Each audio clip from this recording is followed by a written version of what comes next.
Imagine, you meet someone for the very first time. Quickly, the two of you effortlessly click, form a unique bond. The feelings are not only mutual, but your eyes both sparkle when you see one another. You look into their smile, life just feels so perfect. But they're across the Atlantic and you both know it's not gonna work. Oh, if only things were different. What could have been? Maybe timing wasn't right. Maybe you'll be able to embrace that person in your arms another day. And then you realize you had been let on the entire time. I just called to tell you drive safe.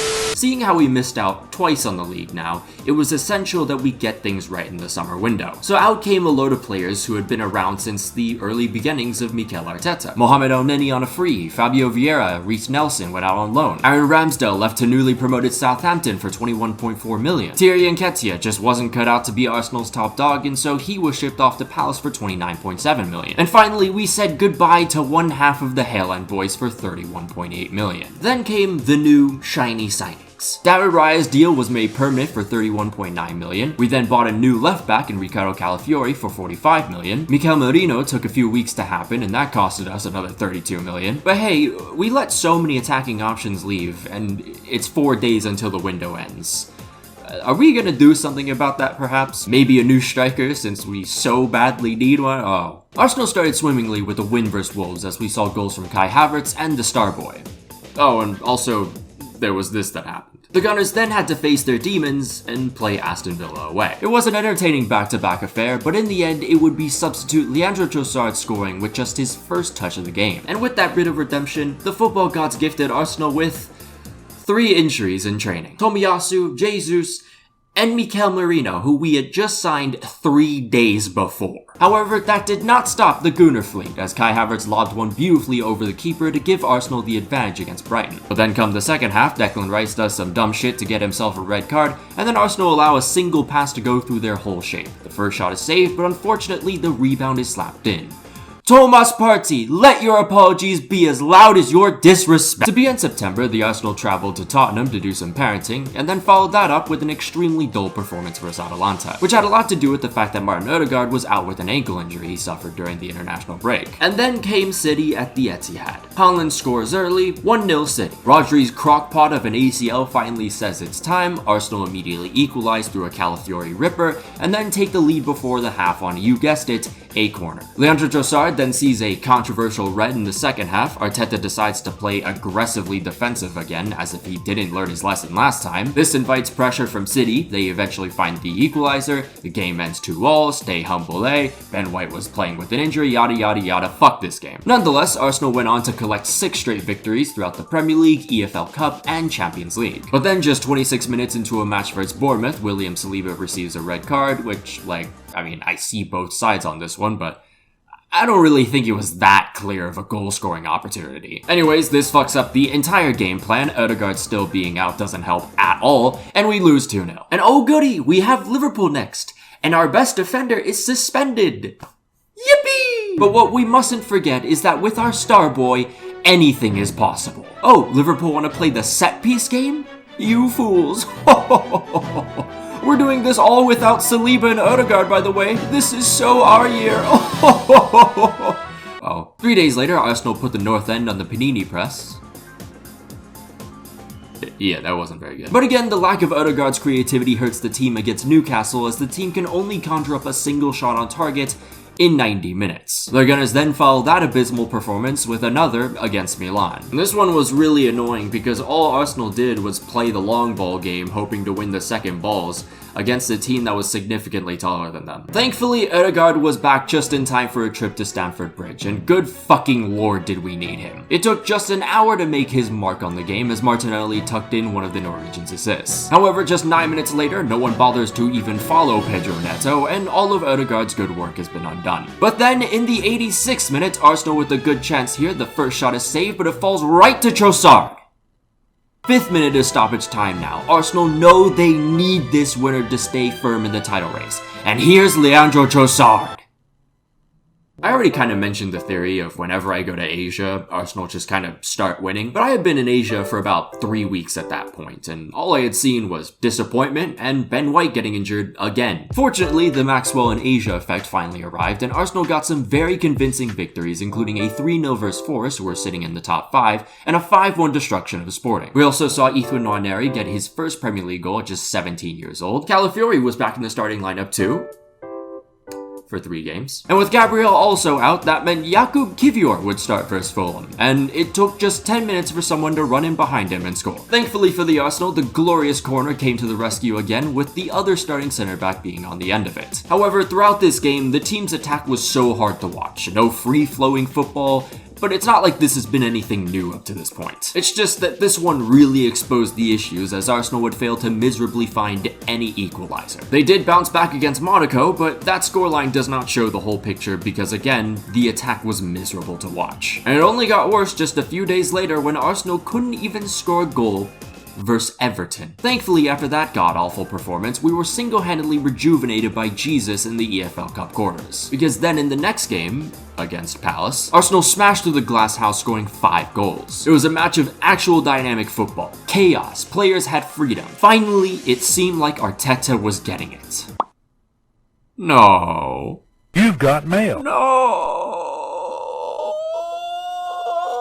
Good fucking job, Arsenal. This guy was in desperate need of someone who was actually reliable as a backup, and you gave him Raheem Sterling. And so, what now? Well, after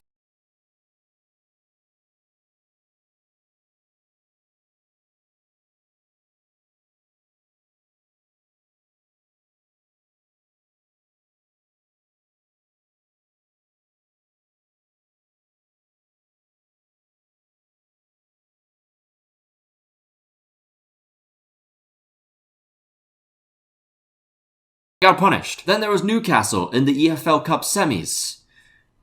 And that was just abysmal.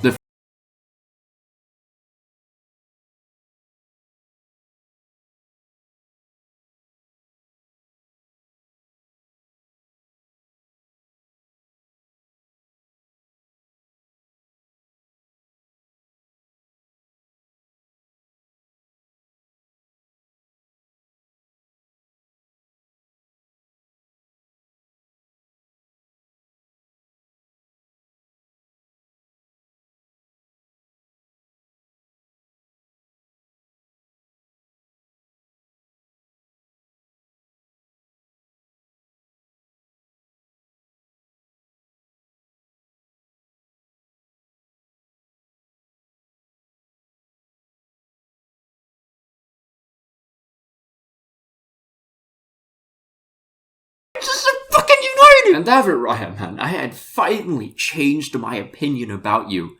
Because you've been very good this season. And then you just whip out the ping of a North American player on a Garena server. We kicked a lot of the balls over the bar, and it's tricky that this ball flies a lot, and we discussed that as well.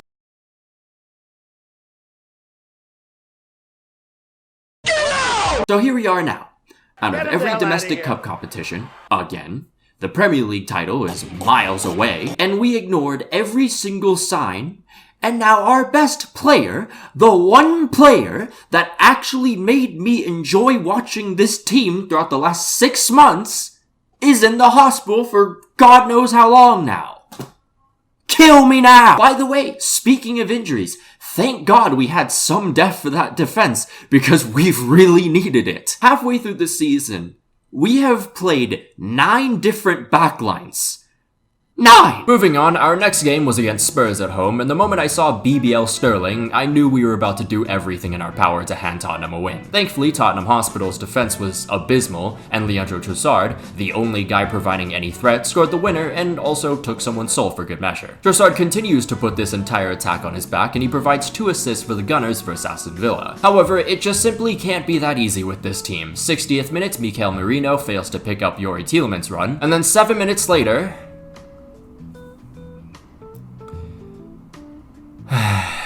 but if the 2023-24 season taught us anything, you can't count these guys out. And off one of the meanest deflections of the season, Arsenal find the winner late on. Unfortunately, the ball hit Havertz's arm. Now on the replays, this was very obvious, so no complaints, right?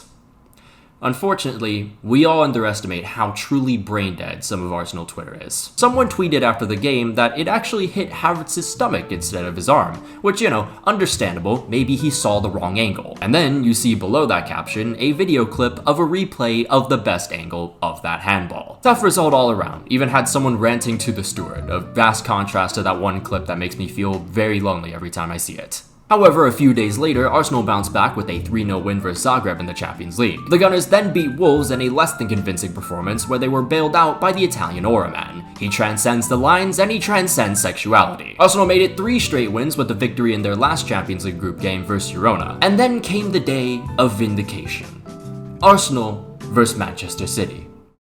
It was like watching art from a painting come to life. The colors in my vision were vibrant, as if I had just found the love of my life. Every weight of worry faded from my shoulders. This was a moment in time to remember just how beautiful life really can be. And then reality hit 3 days later. Oh, Gordon into Isak. Oh, and he's hit the post as well, and Murphy scores from the... David Raya for Rice. Surely, yes! Yeah, I still want to end it all right, out of every cup competition again. But hey, at least we can now focus on the league more. Listen, I'm aware of all the criticism that I've given Martinelli this season, but him being out now means our attack only has Sterling, Nwaneri, Trossard, and Howard. What the fuck? We don't have a striker anymore. For the whole season. All we have left is 3 wingers. That's it. That's it. He injured his hamstring by blocking a shot. Does God hate us or something? Again, just like Martinelli, I have complained a lot about Havertz, but at least he was there. Who do we have now? The fucking air molecules? Going into Arsenal's next match versus Leicester, our front 3 consisted of Sterling and Nwaneri out wide, and Trossard playing up top. God help us all. Against a relegation candidate, we could not create anything. I mean, it's just hopeless.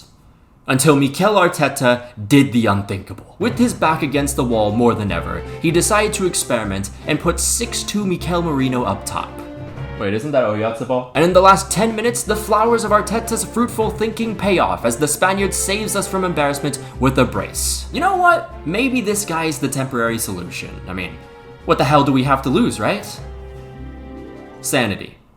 That's what. If you thought the performance versus Leicester was bad, this one against West Ham would make you reconsider switching to another sport. This team's unfortunate nickname is the Gooners, and yet all I'm witnessing here is the most painful edging session ever. Watching this team is like watching some AI movie trailer made by some dipshit tech bro who thinks this is the next big thing. And all you experience is the feeling of dread because quicker and quicker we're witnessing this slop take over and the death of a human connection.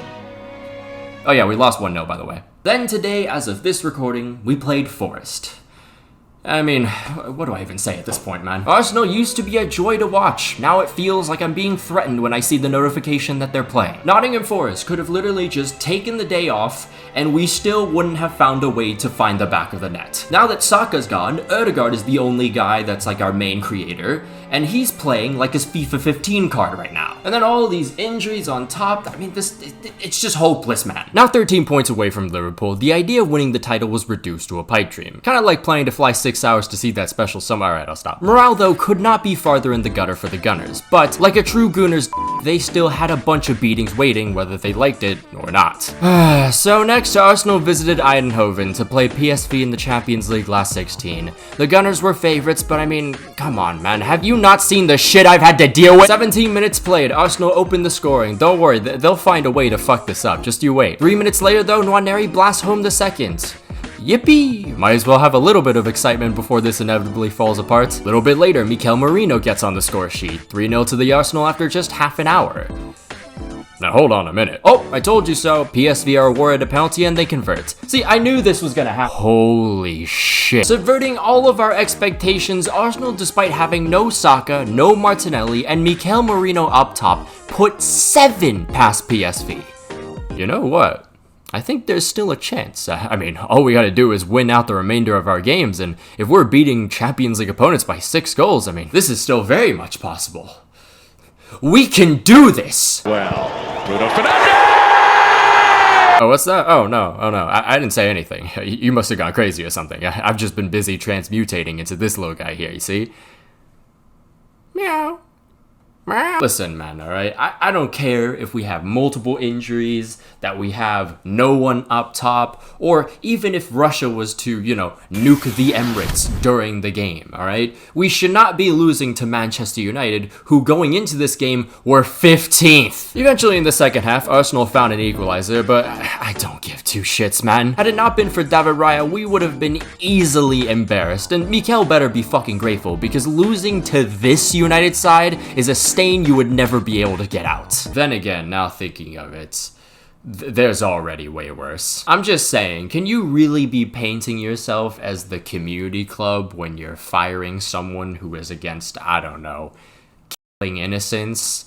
It doesn't really, you know, it doesn't really connect. Also, fuck this dude from AFTV who tried to get someone to take off a Palestine pin. And also fuck this guy, because I gotta side with this guy who also I fucking hate. Tough result, but a few days later, Arsenal cruised through the second leg versus PSV and beat them 9-3 on aggregate. The Gunners then carried that momentum into the following week and got their first league victory in over a month after beating Chelsea. Going back to the Champions League though, the quarterfinal draws were done, and Arsenal would be playing Real Madrid. Well, it was fun while it lasted, boys. From the shadows, a mysterious star illuminates its surroundings. Its light eradicates every corner of darkness. A source of energy stronger than the sun emits rays of life that vaporize the lingering dread and doubt below.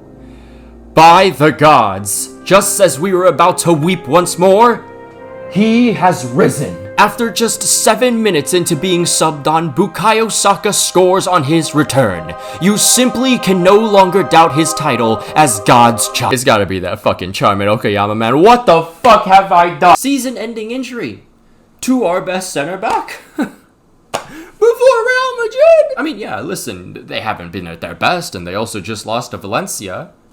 But look at us. We have Jakub Kivior starting at center back. Look at who we have up top. Oh my god, why me? Why me? The game starts as everyone expected, with Real looking the bigger threat going forward. Then in the 30th minute, Arsenal's backline gets exposed with a single through ball, but luckily they're up against the jogging merchants. And then all of a sudden, Arteta's men start coming to life. Slowly but surely, the Gunner philosophy is developing a rhythm.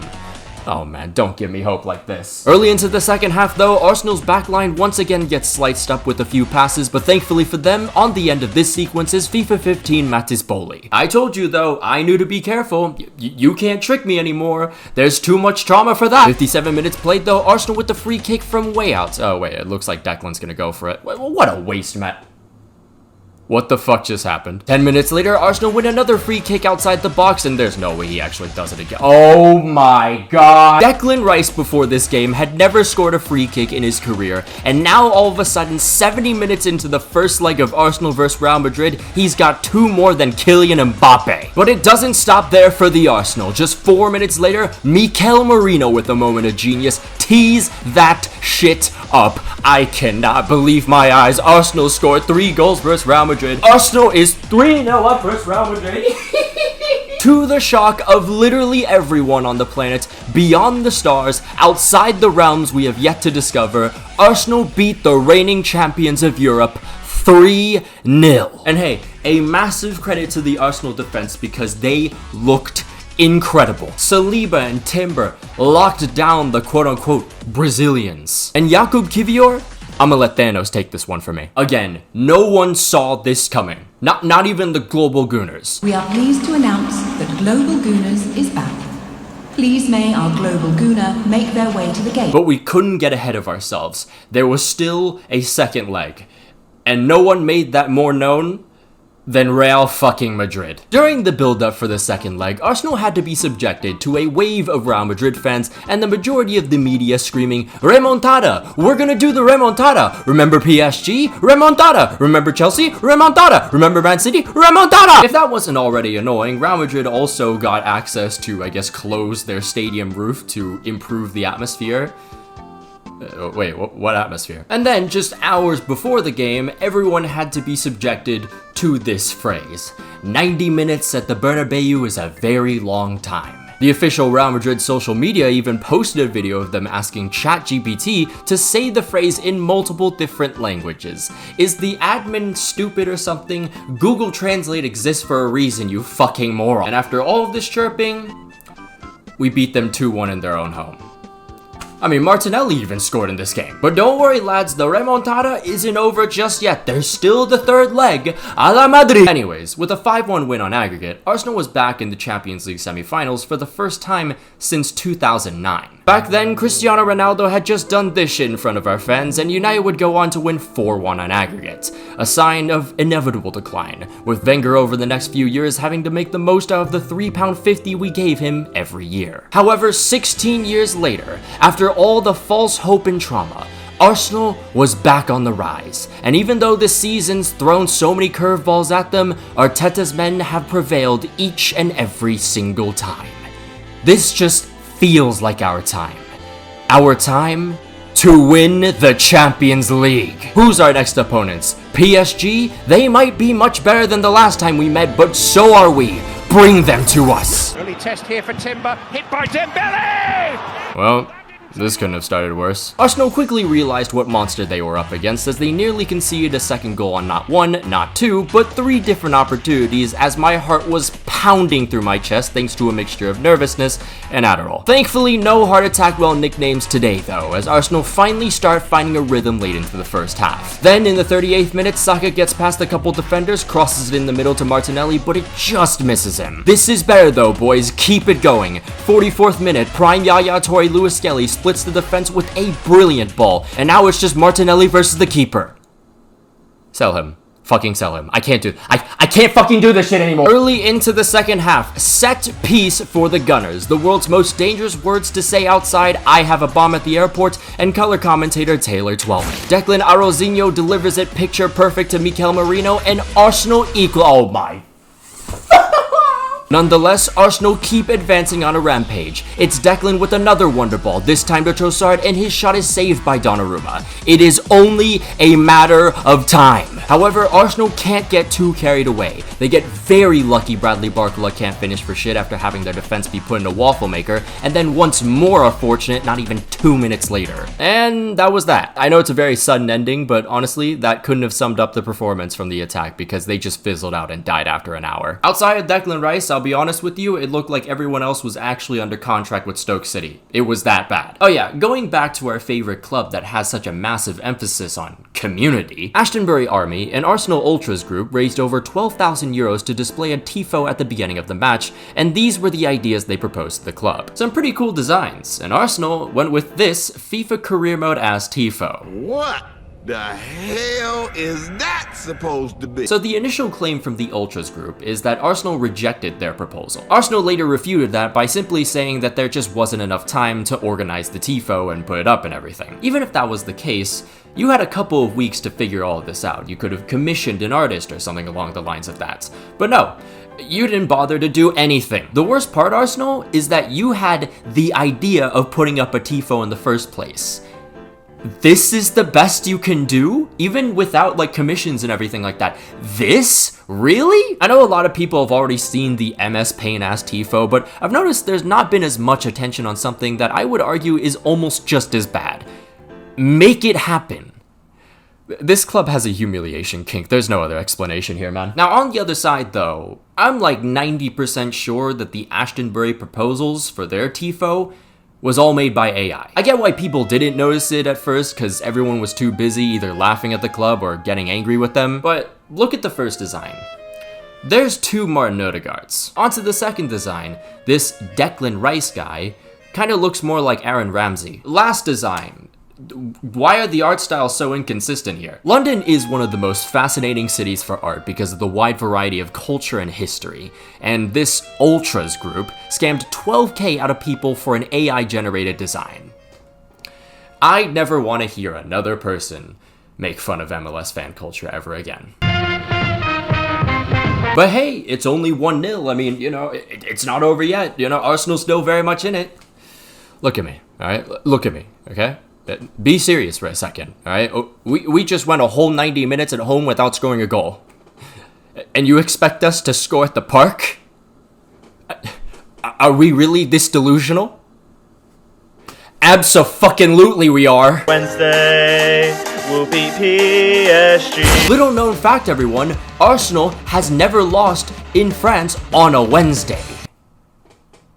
Arsenal has never lost a non-final on a Wednesday. Right off the bat, the Gunners are firing on all cylinders as in just 2 minutes, Declan Rice nearly heads home the much-needed equalizer. Just a minute later, a long throw in meets Martinelli, but it's saved brilliantly by Donnarumma. It's not even been 10 minutes and Arsenal just keep packing the punches. They need to capitalize, but once again, Donnarumma is there. Hold strong, Gunner Nation. It is only a matter of time. Fabian Ruiz.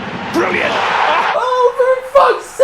Don't lose hope yet, fellas. Into the hour mark. Here's Bukayo Saka with an inch-perfect call. Would you fuck off, Donnarumma? But what's this I'm seeing?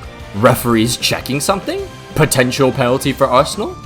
Oh my god, he's going to the monitor. We might actually have ourselves a lifeline. Oh no. Well, it was a nice journey while it lasted, everyone. Oh my god, it's saved. There's still a chance. Come on, Arsenal. Make us believe again. Artist lost that one. Here's Hakimi. Yeah, no. It's over. It's entirely over. Now 3 goals down on aggregate, Arsenal at this point are just trying to escape not fully humiliated, and finally we get a goal past Gianluigi Donnarumma. Woohoo! Yippee! Here come Arsenal again though in the 79th minute, and wait, there's Bukayo Saka by himself again. Saka's there! Oh, what a chance! What a chance! Please, just kill me. I'm begging you. Someone, please, just put me out of my misery. And just like that, Arsenal go a 5th straight year with no trophy. Meanwhile, Eddie Nketiah, after leaving our institution, won the FA Cup with Crystal Palace, and Tottenham has a European trophy before Arteta. Do you have any relationship with your Champions League? What's that? What's a Champions League? As much as I don't want to look at it, here's the Premier League table. This was supposed to be our year, right? Everyone said it would be, right? Besides me, you know? All those months back, I called it. I said it. People were like, oh no, Maxwell, the jinx not gonna work this time. I was right.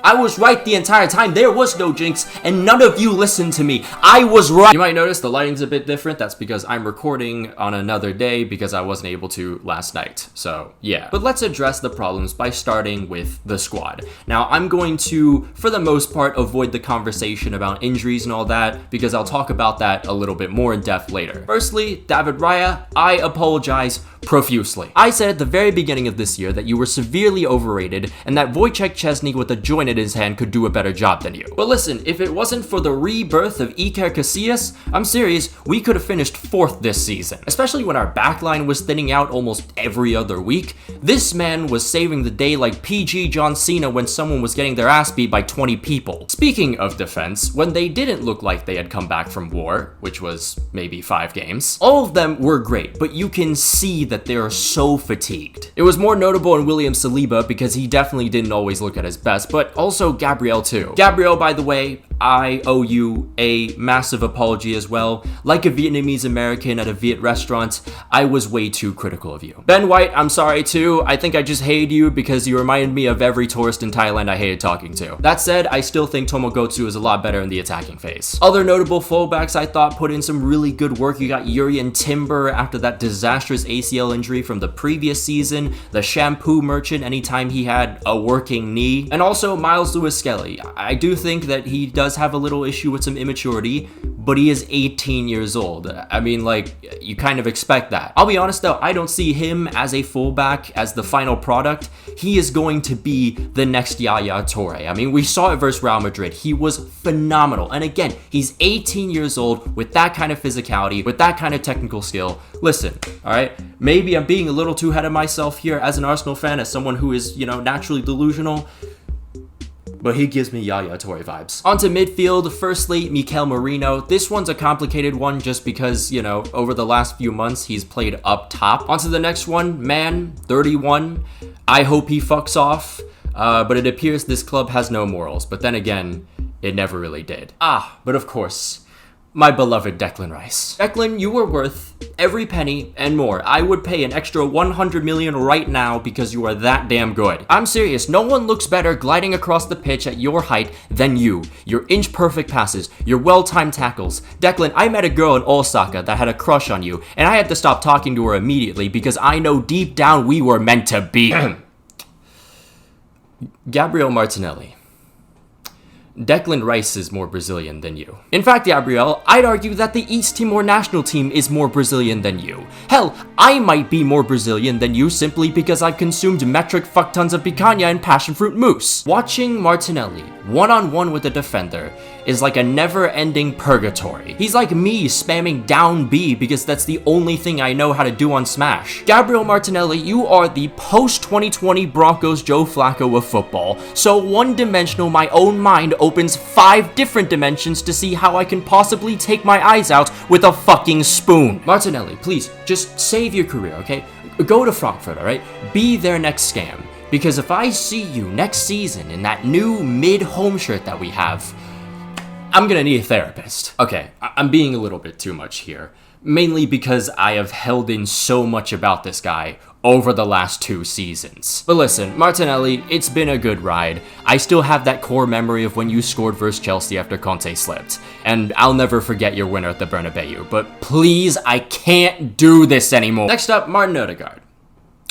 What happened? Because since that injury you suffered, you have gone from making me appreciate the true art form of football to playing like Maximilian Meyer. It's gotta be a confidence thing, because he just can't connect on those signature passes. It's genuinely breaking my heart. Please, stop playing like what your food looks like back home. Please, Martin, I can't have you fall like this. Leandro Trossard is just a very up and down player, very inconsistent this year.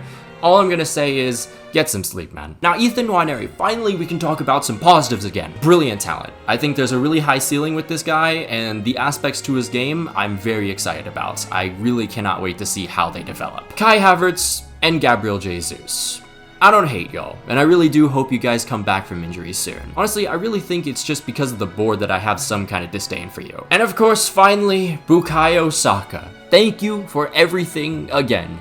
You were phenomenal, as always, and when you were gone, I quickly realized just how much we've taken you for granted. If you ever leave us, I will kill myself. Speaking of God's child, the board is the Antichrist. You are aware that Saka's played a gajillion games over the last few seasons, and you gave him a washed-up Raheem Sterling.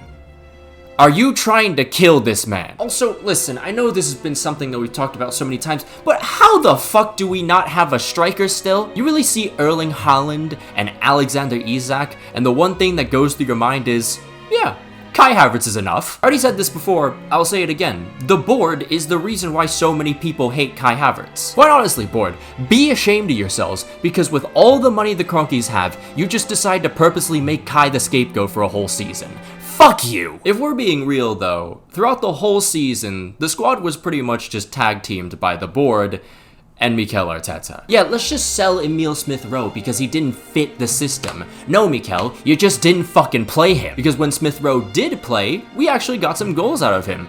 But you didn't trust him. But yeah, let's just get rid of him. And then get absolutely fucking no one to replace him. Segueing into our next topic though. Mikel Arteta. What the fuck goes on in your brain? We had the strongest and deepest defense. Sure, we got unlucky, and sure, match congestion and fatigue doesn't help one bit. But we ended the season with pretty much like 4 healthy defenders. That's no coincidence. We lost Gabriel because apparently 3 points against Fulham is more important than Real Madrid in a few days. Oh, and let's not forget when you played an injured Ben White and then he suffered a longer term injury because of it. But Maxwell, what if by chance it was Ben White who decided to keep playing? Well, that's a really stupid question, because the manager is supposed to be the one to make sure these players don't make irresponsible decisions. And going back to the whole match congestion and fatigue, future me, put up the image. I can't think of someone more that is exponentially contributing to player fatigue than Mikel Arteta. You're seeing that in numerous players, including Saliba, Gabriel, Odegaard, Saka. One by one, they are either on the verge of a disastrous injury or they've already had one. Not once have I seen any kind of concern from Arteta about his players' conditions. Quite honestly, I'm hearing more about the dumbass excuses than anything else. Oh, it was actually the ball's fault we lost 2-0 to Newcastle. Oh, PSG's players actually said we were the better team. Just no self-reflection whatsoever. It's fucking pathetic. You know, Arteta, maybe if you made some substitutions earlier than the 85th minute, we wouldn't have it as bad. Again, I know Sterling isn't great, but Bukayo Saka does not need to be playing 71 minutes versus Bolton. Again, the board is to blame for some of this shit, but Arteta is doing and has been doing a terrible job of managing his players. Because as he's worked with a lot of our players for more than 3 seasons, I get genuinely terrified when a player goes down because I fear the decent possibility that their knee just fucking exploded. And what pisses me off even more is his lack of proactiveness. Like, unless his back is fully pinned against the wall, he's gonna be the same stubborn jackass that won't make a sub until the 7th minute of stoppage time. Tactically, on the other hand, it's kind of hard to really say because I do believe having a proper finisher will fix a lot of problems. But this victimhood mentality that the club constantly has every single season, it's going to be its downfall if it doesn't stop. I'm so sick and tired of the same excuses as to why we didn't win the Premier League. Yeah, we had our problems, but I guess we're just going to ignore that, you know, every other major team except for Liverpool had the same issue, if not worse. City lost Rodri, their defense is abysmal, and also there's a bunch of washed players because City weren't proactive enough, but you don't see them complaining. Chelsea were dealing with the growing pains of having to deal with like 8 million players in your squad. Who could forget Spurs, who probably had to hire someone off of LinkedIn to fill in their bench? And also, by the way, Manchester United were historically shit, and we drew with them. We also drew with Everton, Fulham, Brighton, and then bottled a 2-0 lead away versus Villa. Are we not going to address what we did wrong instead of just looking at the stuff on the surface and then just blaming everything else? I understand it's easy to get caught up in the injuries because, trust me, there were a lot and it was getting a bit concerning. But again, those injuries didn't just happen for no reason at all. Honestly, after 3 years of this, I think the reason we've gone trophyless again really just comes down to the fact that there's a lack of accountability. And until there's more of that, I'm sorry, but this team will have the same fate as Tottenham in the mid-2010s. I'll end it off on this. Am I Arteta in? Am I Arteta out? I'm definitely not Arteta in, but it's hard for me still to really say full out Arteta out. If next season we run into the same lack of accountability and all, then yeah, you're simply not winning with him. But my fear has always been the fact that we have gone so far deep into this process, not really achieved anything, and I just fear that we've gone way too deep to even really come out of it. And Mikel does seem to have his players backing him, and no matter the situation, when you take someone with that kind of influence out, it's hard to adapt to another manager. To close this off, I guess I'll just say 2 more things. A, congratulations to the Arsenal women's team on winning the Champions League. Good for you guys. You got 2. You got 2 more than us. It seems like any of the men's teams I support, the women's teams are better. So, hey, you know, I might be a blessing in disguise for you guys. And secondly, I might need to go back to Okayama. Rest easy, Annie. But what do you guys think? Arteta in? Arteta out? I'm feeling most people are going to say Arteta in just so I suffer more, so why did I even ask the question? By the way, sorry that this video was a little bit later than I expected to. I just wanted it to be good. That was the main thing. I didn't want to rush it like the other ones I've done. But of course, though, a massive shout out to all our members, including Janos Balash, Luke RBB, Adesan, Brazilian Fury, Jeremiah Owusu Ajimang, Valera, Django, Adazia Makalankam, Alex Rudd, Slider Kid, Takoka Fan, Kentra Gacha, St. Terrence, Sylvia Citrus, Rashford Enthusiast, Cheesebait, Winder Gel, Finn Likes Rugby More, Davox, The Portugeiser, Polo Protos, Van Fan, Lucian Von Kreuz, Gazegers Bishakivix, A Ghostly Owl, Coney Wolves, Leakstab, Mud Tanai, Sketchy Card, Apollo, Congo Just 1, German Sayu 7th, Thrilling ADT 13, Los Milos, Le James Braun, Vacinho, Jamie Vardy's 10th Red Bull, Nightwalker, Knapside, Money Cash Hose, Quantavious Pork, Lilia Lover, Stewed Monk, Tyler A. Davis, A Red Devil for Life, Tung Tung Tung Sahur, Red Yellow, Kev C, Dominic Griffin, Kyler Krebs, Mohammed Altanib, Nish, Patrick Barley, Rashford God 5, and Unbroken Persona. If you'd like to become a member of the channel, there'll be a link down below and up in the annotations. You can follow my Twitter if you want, follow my Instagram if you like, follow my Twitch. We'll be doing some more streams now that the season has definitely come to a close and I don't have to stay up till 4 a.m. putting a lot of these videos together. But until then, I'll see you guys. As always, next year.